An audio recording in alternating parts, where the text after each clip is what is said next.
In this use case of the ADC with computation, we'll demonstrate one of the more interesting features of this peripheral, namely spike detection. So in this video, we'll show you how to set up and tune the following application. When I move the potentiometer really slowly, we can see that the ADC value comes down and gets away from the spike value. And then when I go faster, the last spike, you can see that we basically continuously generating spikes. So in this video, we're going to be running the use case ADCC spike detection visualized with the data visualizer. You can see that this use case relies on the ADCC, the data streamer, and the timer.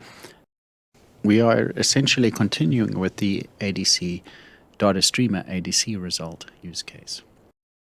Up until this point, we haven't really changed the ADC settings beyond the basic, but here we're going to start looking at the computation feature.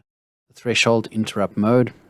Here we're going to be using an ADC error with an ADC low threshold and high threshold.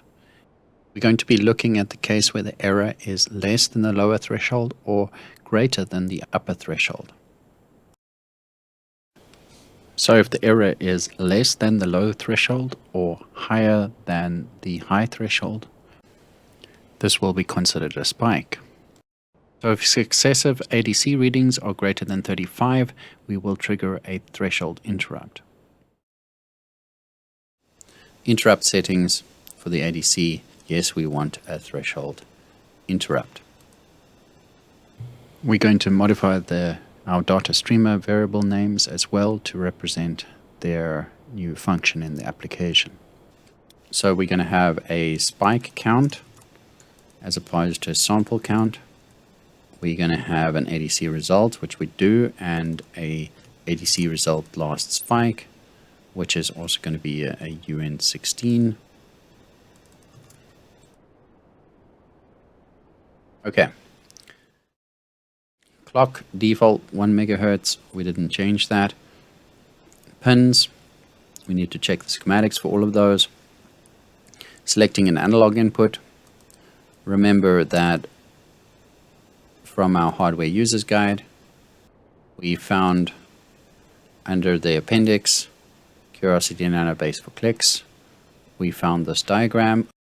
We happen to be using a potentiometer on microbus socket 1, so that's RC3 or analog ANC3, and that has been set up in grid view, ANX, ANC3. And that confirmation is also found here at the bottom that we have this channel here, which is set. A pin for UART transmit, LED as output, debug GPIO, and we have named these pins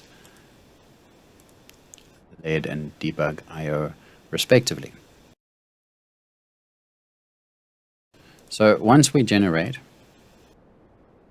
our data streamer should update to what we have here. So that's just a validation.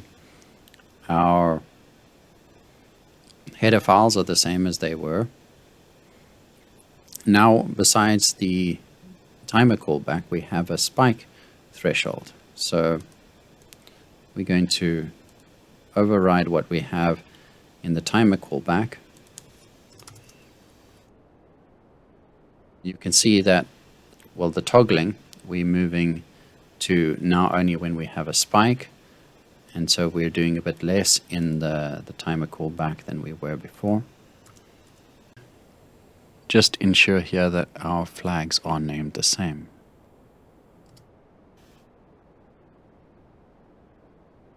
The main.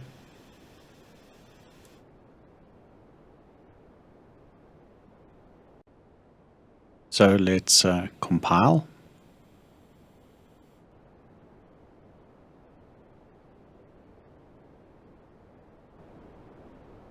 Okay, so opening the data visualizer, finding our variable streamer from the DS file.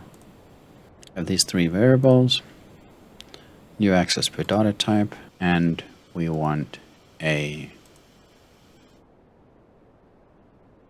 debug GPIO. So if I move this quickly, you can see that I trigger these spike detects because the change in successive ADC values is greater than the threshold. So I have the individual spikes on the bottom, the spike count in the middle, and at the top I have both the current ADC value and the last spike value. When I move the potentiometer really slowly, we can see that the ADC value comes down and gets away from the spike value. And then when I go faster, the last spike, well, you can see that we basically continuously generating spikes.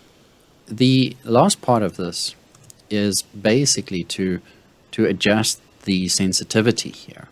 So now instead of basic mode, we're going to select an average mode, and that average mode opens up this repeat and the right shift of the accumulator.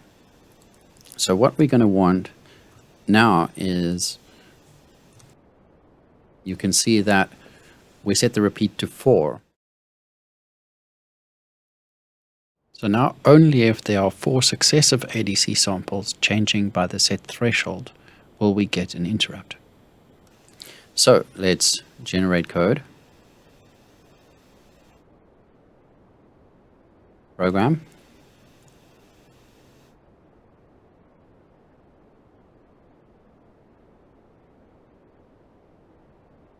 So you can see it's generally less sensitive to spikes than it was before.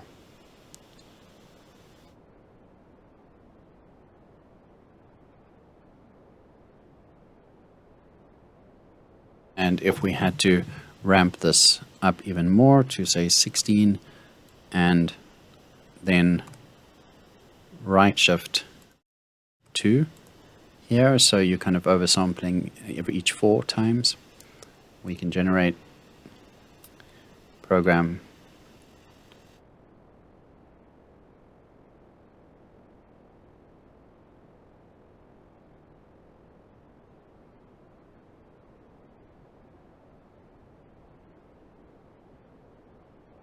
and you can see now that we have almost no spikes because I need to take quite a number of samples.